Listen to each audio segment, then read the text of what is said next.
This is the current federal tax developments for the week of October 4th, 2021. Current federal tax developments are brought to you by Kaplan Financial Education and your state society of CPAs.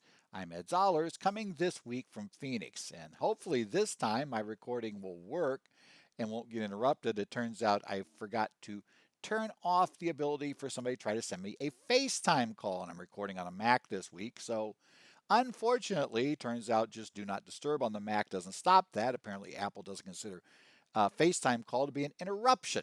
So kind of fun, but I think now I have knocked off anything that the system may try to do. So we'll hope this time we get a little better on the structure. So let's talk about what's going on. This week, we're going to be looking at a few things. First, Congress is still working on the reconciliation infrastructure bills, and we'll talk about where we stand on those at the moment. We also are going to be looking at the tax court finally going on record for the proper treatment of hobby loss deductions. That is where we report those deductions on the tax return. We want to see how that goes forward, and what exactly is going to be happening. And finally, we will look at the fact that the IRS released final regulations this week where we will now begin charging a fee, or they'll begin charging a fee later this month if we want to get a closing letter on an estate. And so we'll talk about that. Well, let's briefly discuss what's going on in Washington. You've probably been watching the news, and I understand, I'm going to have to give you the discussion based on Saturday morning, which may very well not be what the status is later. You never know when they're going to talk about this and what may come. So you may very well be looking at a different situation when you listen to this or watch this. So that is a given. As we stand at this instant I'm recording this, we don't really have anything to go with other than what we had last week. What we do know for sure is that the infrastructure bill vote did not take place. And it is now very clear the infrastructure bill is tied directly to the $3.5 trillion reconciliation package, which may only be a $1.5 trillion package if you believe a memo that came out about the agreement that got the original move forward out of the Senate for the infrastructure bill and the $3.5 trillion instructions, that we're going to be looking at a $1.5 trillion maybe. So it could be a substantially smaller package. That seems highly likely if it gets out, but that's all part of it. Now, there is a complication because we have not had a vote on the infrastructure package. You may remember that one of the ways they were going to fund the infrastructure package was to cut off the employee retention credit as of the end of September.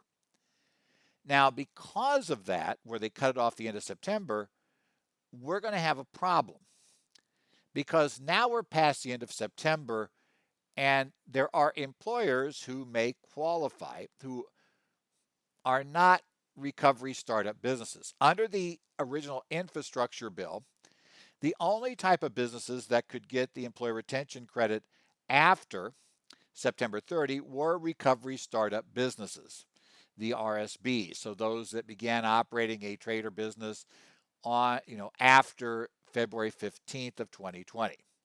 So that's a limited group that are going to qualify. But otherwise, we're going to lose it. Now, this becomes a problem because Congress may be thinking, well, it's a payroll tax issue, and we don't need to worry about this because we don't do payroll taxes. The payroll tax 941 won't be filed until January. But the problem is we have that Form 7200 under which we can request, advances on this. And we also have the rule that allows us to reduce our tax deposits for this particular amount of credit we're eligible for. If you have a business that is planning to do the reduction or is planning to file the Form 7200 and get money from the IRS, obviously if Congress comes back and then now passes the infrastructure bill with no change, retroactively they will lose that credit. That will create issues. Now, I suspect the smart thing for clients to do in this scenario is to treat it as if it will be gone and only start offsetting payroll tax deposits later if we find out that it's going to survive the rest, it's going to survive past the end of the year. I think the longer we go without passing the infrastructure bill, the more likely it is that this has to stay in the law. That could complicate the infrastructure bill because that was where some of the funding was officially coming from. For the infrastructure bill was redirecting those unused funds, quote unquote, from the CARES Act and other COVID relief in order to, use that to pay for this bill. So that's kind of our problem. We don't know what's happening there. So that messes things up for a bit. Also, it's very clear now that the two bills have to move together. We're not going to get a vote on one without the other. The moderates, feel like the infrastructure bill, the only way they get that passed is if they get the progressives to go with them. And and then they have negotiating power over the 3.5 trillion. The progressives believe that if they let the infrastructure bill go into law, that the moderates may simply just walk away. And all it takes is one senator to walk away and the entire bill goes away. So in essence, there's a veto. So what we now have is two different groups holding veto over the bill, right? The progressives in the House, and there's more than enough of them on the Democratic side, are essentially saying we're not passing the infrastructure bill unless you guys give us the reconciliation bill. And the moderates in the Senate, well, primarily Senator Manchin and Sinema are the ones that are on the record as saying we're not voting for the $3.5 trillion package that the House is putting together. They're essentially saying, well, we're not voting for that package, and we're not voting for that package in any form unless we get our other bill together. Now, this gets interesting, and at this point in time, it's really interesting to see who has the better negotiating position, but it's very possible that both of them just simply walk away from the table and nothing comes. It also seems to me at this point in time, it is very, very likely that any bill, whatever they do has to come down from the 3.5 trillion level. I don't think they're going to be able to force that one through. My guess is that there's going to be some compromises on both sides, and that 1.5 trillion quasi agreement letter that got leaked out apparently by Senator Manchin, well, it would seem like he had the best interest to do it, might tell us what the very top cap is of the program.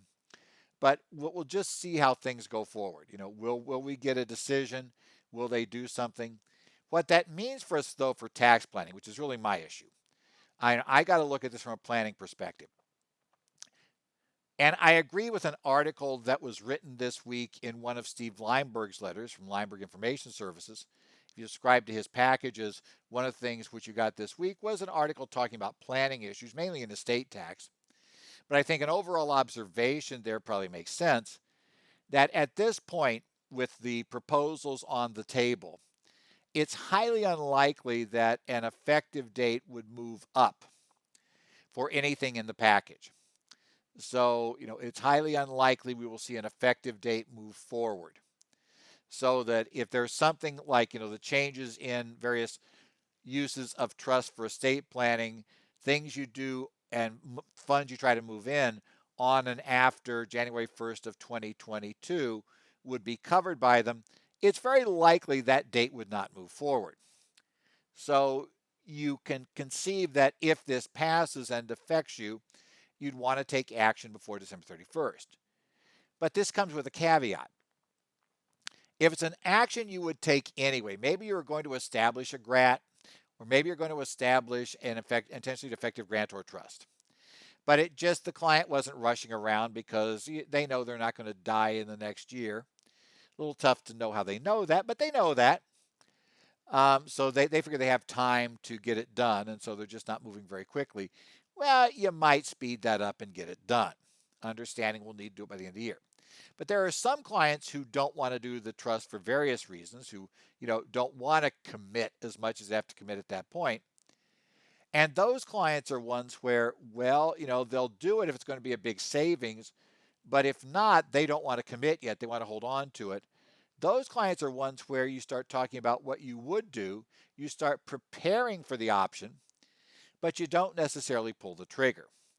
There doesn't seem to be any risk in not pulling the trigger before December 31st. In essence, you could wait till that day. December 31st is the day you got to make a decision. But there could be a negative because the client really didn't want to have that. And they really didn't want to have those restrictions on the property. They didn't want to have all that happening. They're doing it just because, it's their last chance to save estate tax. So they'll say, yeah, I really didn't want to do this, for a number of years, but I'll do it now. Those decisions kind of get put off. Now, the fun comes when we get toward the end of the year.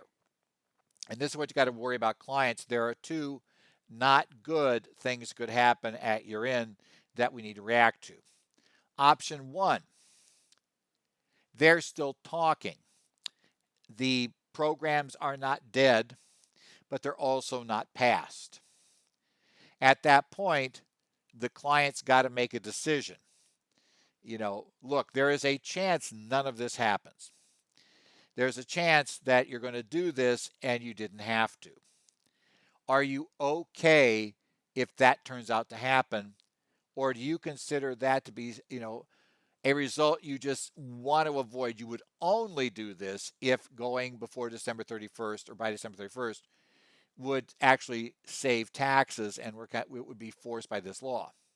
And if that's your position, then we don't do it, unless you believe absolutely that it's going to pass. But that's the client's call. The other option is maybe that is your position. I'm absolutely just not going to do it unless we're sure it's going to law. And then they pass the law on the 30th of December. Or we get the final draft. And it becomes very, very, very, very likely. We have the votes in line. We have the president backing it. It's going to happen. We may need to execute very quickly. Those are the things I think you got to tell your clients, and those are the things you're going to be working on. So keep an eye on that in the law. Remember, the capital gain rate was already going to move up. Now, if we move to what's been rumored to be what's in Manchin's memo, that he wants to set the max rate at 28, not 25, I don't know if that moves the date or not. That'll be kind of open. Will we be able to sell later because it was a 28, not 25? My guess is no.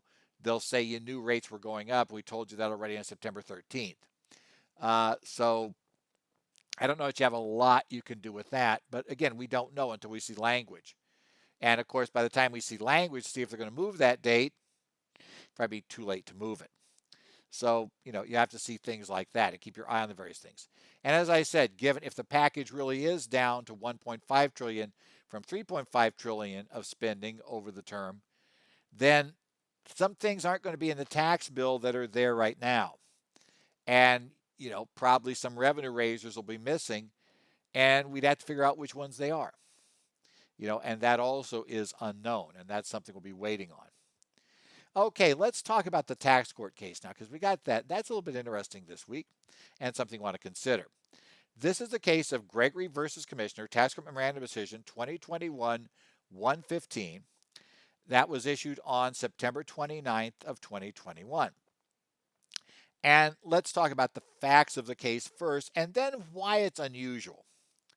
So this was the case where the taxpayer, ran a boat charter business that, again, the case doesn't directly say, but the only reason we'd be in court on this issue is because it's been operating at a loss and probably operating at a loss for a number of years.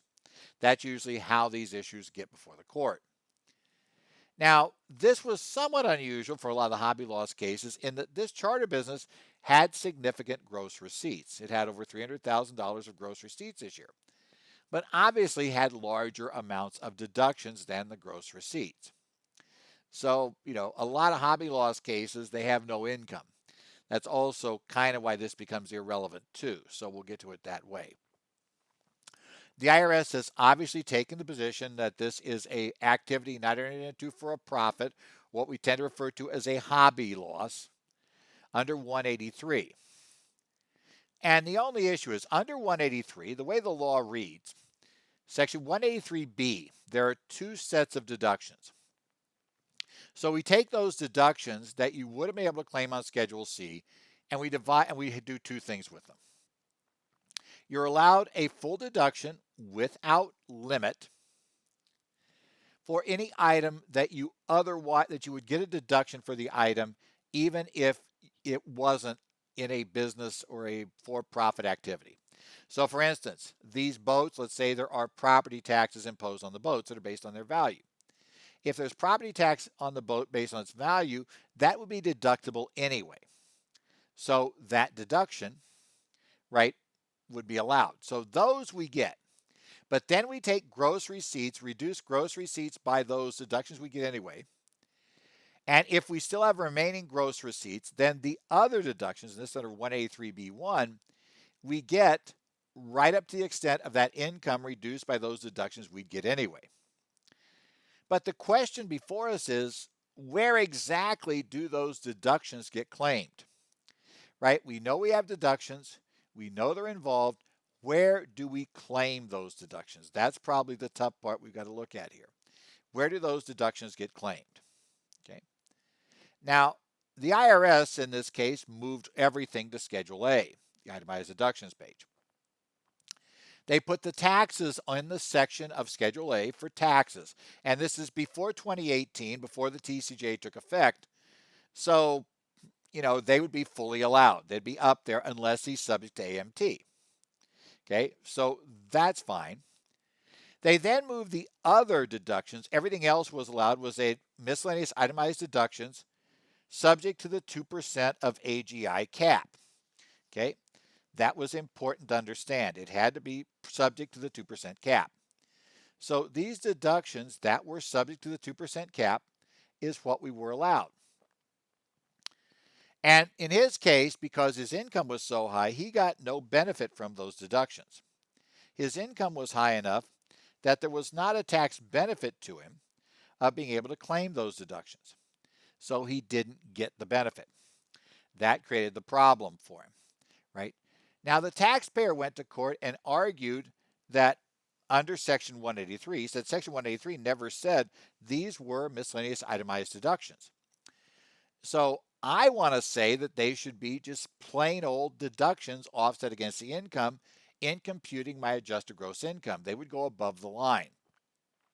And frankly, I've seen returns prepared that way by CPAs and EAs who might have been concerned an activity would be a hobby loss. So they went ahead and claimed, they put on Schedule C, they'd put the revenue up there. And then they would list the deductions, and then they would back off as a negative expense an amount equal to the income. So that the net income from Schedule C showed 0, right? So they had the gross revenue on there, but net income was 0. So they were effectively deducting these and arriving at AGI. And the question we're asking today is that right? Well, the question of whether it's right depends on how do we determine if something is a miscellaneous itemized deduction? Or even better, how do we determine if something's an itemized deduction? That's probably the better question. How do we make that determination? And generally, how we make determination of if something is a miscellaneous itemized deduction is you have to kind of understand the code. And if you look at the code, you're going to find out that there are different definitions involved in the code, right? So let's talk about this. How do we define this? And the tax court discusses this. I'll take it in a slightly different order. Section 62 of the code, which is the definition of adjusted gross income. And it tells us essentially it is gross income, right? Whatever we have in income, so our income items, reduced by the following list of specific deductions. And you find that under 62A as a list of very specific deductions. So for instance, deductions under 162 for a trader business unless that trader business is as an employee. That's why employee business expenses are still 162 deductions, but they would go on to used to be would go to a 2% itemized. Now, of course, those go nowhere. But that's why those are missing. We're told that any expenses related to a rental or royalty is also used in computing AGI. Now, we've had a long discussion here under 199 Cap A regarding the fact that rentals can be trade or businesses. And if they are, we didn't need that protection. But we also discussed things like especially triple net leases may not be a trade or business. In that case, those triple net leases, uh, even though they're not a trade or business, it's a straight up one-off triple net lease, we still get the deductions above the line because Section 62 has provision that allows for that. They're in the list. And you'll see there'll be in that list be things like deductible IRA contributions, the self-employed health insurance, the the deduction for one half of the SE tax. All those things will be listed. HSA contributions. They'll all be listed as items that are deductible in arriving at AGI. Well, that gets us in our first division. Only deductions, any deduction not listed in 62 with a little star because Congress then added a special provision that modified the 199 Cap A deduction. But basically, every deduction not in 62, ignoring 199 Cap A, is a miscellaneous deduction. The default treatment of all deductions under the code is miscellaneous. You will not see under, or I should say default treatment of all deductions is itemized. You will not see next to taxes in the code that individual taxes are considered an itemized deduction. You can read the section, it'll never tell you that. You'll never see a tell you the section 212 expenses for, let's say, preparing an individual's tax return or related to investment brokerage fees for a brokerage account. You'll never see them say that's an itemized deduction because they don't. They simply say effectively with the way Section 62 works and the related Section 63 that all deductions are considered itemized deductions unless they're grabbed by 62 and moved into the computation of AGIs. That's how individuals work. Also, trusts work the same way. So we have a special rule there. Now, Section 63 defines itemized deductions, which is basically all those. But then what it says is, are those that are not listed, it should say, in Section 62. That's what we're doing. Now, then we have Section 67 that describes miscellaneous itemized deductions. And what that section tells us is miscellaneous itemized deductions are those not in a new list found at 67B. So medical expenses are in that list. Taxes are in that list. Charitable contributions are in that list, right? But what's not in that list, anything not in that list, is considered a miscellaneous itemized deduction subject to 2% limit. In fact, what it really says is these are just miscellaneous deductions. And you may say, wait. No. There are miscellaneous deductions not subject to 2% limit. And that's a problem with the tax law versus how the IRS writes forms. Prior to 2018, the IRS had two categories of miscellaneous itemized deductions. And the first category was jobs, expenses, and certain miscellaneous deductions. Those got the 2%. And then Schedule A had a second category that they labeled other miscellaneous deductions. Those were not subject to 2% haircut. However, per the code, only the ones you listed in that first set on Schedule A were really miscellaneous deductions. The gambling expenses and other things that ended up in the other miscellaneous deductions line, and what were the other miscellaneous deductions line, all of those things were actually listed in 67B as not a miscellaneous deduction. The IRS just figured that was the easiest way to refer to them. So the miscellaneous there is not the legal miscellaneous itemized deduction. It is just the generic use of the word miscellaneous. It's things that don't fit elsewhere. But if you look at your Schedule A now, it doesn't say miscellaneous for that line. That line where gambling expenses go and a few other things, that line now says other itemized deductions. It does not use the word miscellaneous because now the IRS realizes that the legal definition is really important. You don't get miscellaneous itemized deductions, period. So that's now become the issue. So what we really have here is, when you really look at this whole thing, is every deduction is by default a miscellaneous itemized deduction. If it's listed in the list of 67B, it's no longer miscellaneous. It's just itemized.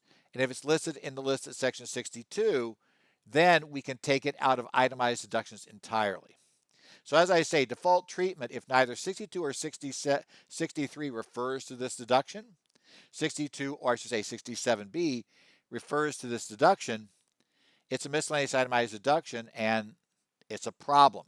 In this case, it was a problem because of 2% limit. Today, it's a problem just because we can't get them at all. So the IRS says 183B1, well, they say they don't fall into miscellaneous because that was the taxes and others. But where do the B2 deductions fall? Right? Those ones that we wouldn't get unless we had a for-profit activity. So, we wouldn't otherwise get them, but we're going to be allowed them to offset the hobby income.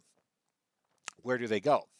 The IRS position is they're miscellaneous itemized deductions. The taxpayer says no. Now, the tax court analyzed this rule, and what the court noted, they did the analysis I just mentioned and said, well, based on that analysis, these items are all miscellaneous itemized deductions, right? That's where they are. It goes there, the IRS is correct. And the court notes that they had a little trouble, though, finding an actual tax court case that held this in any form other than dicta. Well, let's have a quick discussion. What do they mean by dicta? Well, roughly we can say dicta is when a court discusses something in an opinion, maybe even tells you the proper treatment of something in an opinion, but that whole discussion is utterly irrelevant to the result of the case. So, for instance, in this case, the tax court said, look, 181B1 items, the IRS is not, you're asking us for a ruling that they're not miscellaneous itemized deductions. The IRS position right now is that they go on the taxes line, they're not miscellaneous. You're not asking us to rule they're not itemized deductions. So that point's moot for your ruling because our ruling wouldn't affect that. Had they told us how to treat those properly, you can imply it from the decision, but had they told us that answer, it would have still technically been dicta here. It wasn't relevant. They were just looking for a ruling of, are these miscellaneous itemized deductions? So maybe in the ultimate case, yeah, it would become important, but not in this case. And if this was truly our only issue, then yeah, it wouldn't have been relevant. So it wouldn't be that. Well, we often have dicta, and they do point out a series of tax court cases where this has been mentioned in dicta. But never have we actually had this question apparently ruled upon by the tax court. At least the tax court didn't find a copy they could reference that ruled on this issue. And the major reason why is because every other hobby loss case I have ever worked with, ever read, has always just been worried about whether we had a hobby loss or not. And I suspect this case, that's going to be an argument as well. Because the taxpayer in this case is merely asking for partial summary judgment only on this issue. So there are a whole bunch of other items left to be decided. But this is one. Now, why would you go for this? My guess, if I had to guess, the most likely theory I can come up with, and it could be wrong. There could be other reasons, and I'm sure some people may point that out. But my thought is, to me, it seems highly likely that the taxpayer, they may be considering, well, do we, settle the case? And the IRS may be dug in on, well, these have to be miscellaneous itemized deductions. And maybe the taxpayer says, well, if they weren't miscellaneous itemized deductions, I wouldn't care as much about them. I'd go ahead and do it. I would lose the hobby loss, but I could compromise otherwise and accept it if I got to offset that income above the line. So, this could very well inform a future settlement. It would be my guess as to why we do this. In essence, if it's all going to be below the line, we need to fight like mad on the issue of whether this is truly a hobby. Because if we lose it, all of this stuff moves below the line. Maybe we're okay with the losses not being deducted. Yeah, we wouldn't like that. But maybe the losses per year are a much smaller number. So we might be willing to waive those or at least, do something else a little different. We might concede, we might be able to then get to a settlement amount with the service. But we're not going to get there as long as all expenses have to be considered these 2% items. So that's what we're looking at. Court, unfortunately, like I said, disappointed them. They did find one court of claims case that actually ruled on this issue in a way that mattered in the case, so they referenced that. But it was interesting they couldn't find a tax court case directly on it, and frankly, I don't remember one directly on it. We do have regulations that state that's how you do it. And really, we've never really had this challenge per se. Because again, most people are fighting the other issue. They don't want to concede that they've lost it and have the loss gone, so they're not really fighting this issue. If they lose that loss, and in many cases their income, in most hobby loss cases I've read, their revenues have been insanely low. It's not really worth the time to argue where the deduction would go. But in this case, we do.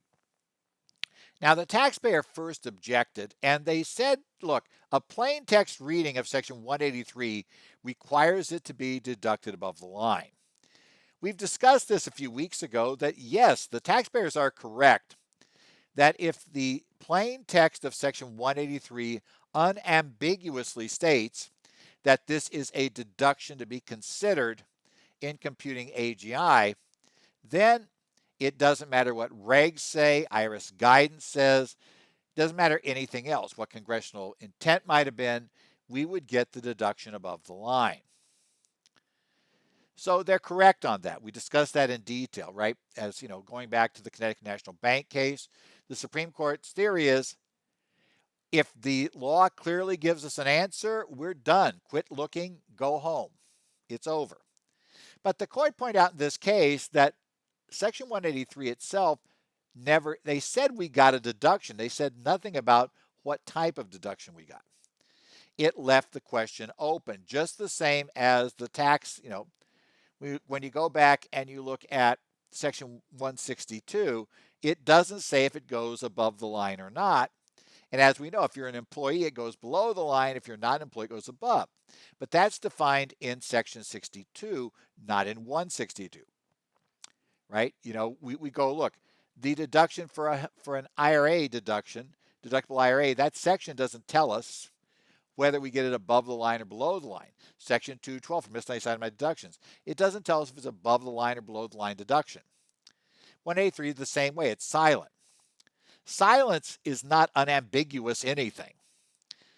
Silence is silence. There's no commentary in the law on where this is deducted. Now, what happens is people read this and they assume, because it would have been deducted on Schedule C, they assume the deduction stays on Schedule C. But again, that's confusing the form with the law. This is no longer a deduction directly under 162. This is a deduction that would be disallowed under 162 because it doesn't qualify as a trade or business operated for a profit. And now it's being allowed under 183. So, as the court said, 183 says nothing about it, and certainly Section 62 says nothing that says this is allowed in computing AGI. So the court says, sorry, it's not plain text. What text says it's deducted above the line? You're trying to imply something from it not saying it's an itemized deduction, but no code section says something's an itemized deduction. So that's our problem. Then they said, well, there's a conflict between Section 67 and 183. And they said, and if there's a conflict in statutes, the more specific statute, in this case 183 for expenses related to a hobby loss, would override the more general statute, which is 67. And that is a correct rule of statutory construction. If you have a later enacted statute that, is at tension with a previously enacted one, then the more specific statute takes precedence. And that's what's happened. But the court said in this case, there's nothing here for the year in question that makes this a tension issue, right? Both statutes can be fully followed without having any tension between the two. 183 never said it had to go above the line. So the fact that 67 doesn't list it as above the line doesn't really put it at tension. Now, there's an interesting aside that you might begin to wonder if you remember the IRS rulings on excess deductions on termination for trust or estate. Does that analysis change in 2018? Because there the IRS decided, well, Congress left this deduction in the code, and we said it was miscellaneous itemized deduction, so obviously it must not be. Would they come to the same analysis here? I doubt it, but there might be an opening once TCJA comes in, but that gets a little weird, saying, and the argument be, well, 67, the more general now, bars the deduction, but 183 allows it. There's a whole lot of issues when we look at things barred as a deduction under the Tax Cuts and Jobs Act. So I'm not sure how far down that road the IRS will go. Finally, they said, well, Regulation 1.183-1T is invalid. That regulation states that these are miscellaneous itemized deductions. The court said, look, we're not even going to comment on that because here, the law is unambiguous and clear. It doesn't matter what Reg 1.183-1T says, doesn't say how it was adopted or anything else because it's irrelevant. If that reg doesn't come to the result that the code comes to from its unambiguous text, then the reg's wrong, but it's irrelevant. It won't help, so we're not touching that one. Now, as I say, now our bigger problem is how do we deal with the Tax Cuts and Jobs Acts and this rule? As I said, what the IRS did with the excess deductions on termination, saying, well, wait, 67G gets rid of the deduction, but they left this in. Could that logic be used for this? As I say, maybe, and I'm really drawing out maybe there because I'm skeptical, but I'm willing to be persuaded. I certainly say it's a disclosed position if you did it and went down that route and said, well, it's got to be allowed some way because, like you said with this, and you'd reference back to the, statements they put out initially and their justification for in the preamble to allowing the deductions for excess deduction on termination the way they did under the revised regs. You try to argue that's what's fundamentally different. But I still think it's a real stretch. The problem, of course, is, make sure you understand that. And what it really says is hobby losses, especially if you have a case like this one, where there is significant income, but they're still losing tons of money. So they're doing something, but the cost is, but the costs being incurred are way more than the income that's coming in. Yeah, we're on the hook potentially for the gross income tax is essentially what it is. So be aware of that. Client should be aware. We do not have a tax court case, though, that tells us we're going to have to just include the income in computing AGI, and the deductions would go to Schedule A at best and potentially nowhere after TCJA. Finally, let's talk about the IRS finalizing regulations for a fee for an estate tax closing letter. And the IRS had already proposed this rule earlier this year. You may remember we had the proposed regulations. They want to charge a $67 fee for a closing letter. A couple of years ago, the IRS put out a notice saying they would not automatically issue closing letters to an estate any longer. They'll only do it if somebody requested it. They suggested you could use the transcripts. Now the IRS comes back and has said, well, they're not really required. I know that maybe your probate court may like them, but they're not required. So we're going to charge a user fee now for them, right? And they proposed a $67 fee. That proposed fee has been finalized. So it will be $67 will be the fee in question. So if you want this, it's going to cost the estate $67 to get the closing letter. Who has to pay the fee, according to the reg, is the estate of the decedent or any other person requesting, right, an estate closing letter to be issued with respect to the estate. May have a non-probate estate. As a taxable estate be really bad, but we've heard about that with certain entertainers recently. I think we go back to a couple of major deaths from entertainers, singers who never quite got their estate, their wills put together. So I guess you could have that. They'd probably want a closing letter. The party, so probably whoever's been appointed would do it. Whoever had the right to ask for it would do it. Now, the fee begins being charged on October 28th. The IRS got a number of comments to reduce the fee or to not charge one for each letter requested because there could be multiple requests. The IRS fundamentally said, look, the only estates that really need this are taxable estates. And since a taxable estate's going to have, 11 million in it this year, and even next year, if the law change comes in and we go down to $67 compared to 5 million is just peanuts. It's probably costing you more to get somebody to draft up the request for the closing letter that's going in now. So they're saying, yeah, we don't have a lot of sympathy there. We've computed the cost based on our processing, and we're going to charge at 67. So it does begin on October 28th. So if you want to save the $67 and you have this issue, and you're in a position to get the closing letter, so the IRS is in a position to issue it, you want to make sure your request gets to the IRS. It has to be at the IRS by October 28th. So if you mail it on this is not anything subject to the postmark rule, it would appear. So if the IRS doesn't have it by the 28th, it's going to be subject to the fee. So be aware of that. Okay. This has been Current Federal Tax Developments for the week of October the 4th. Again, we'll give you next week, hopefully something new, although we're getting close to the deadline. I always get iffy on that final weekend before the deadline because I need to have time to get this together. And time sometimes depends upon how clients cooperate and still have a couple that haven't got their stuff in and they're always on that. Oh, yeah, I'm getting it real soon. I'll get it right away.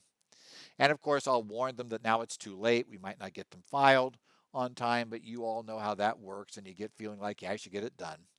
So might have that problem in a couple of cases. So we'll see if we have a problem next week, but if not, I plan to get back on here. Also, I do follow along, as I mentioned, on the Connect sites for a few state society of CPAs I'm a member of. So I follow along on the State Society Connect sites for Arizona, New Jersey, Minnesota, Illinois, and Washington, certain boards there. So if you have any questions there, you can post and I will, if I see them and I think I can help, I'll try to give some information there. I also do on the Not Connect system that's run by the Idaho Society of CPA. So I do look in there. Otherwise, take care. We look forward to seeing you next week when we'll talk about more current federal tax developments.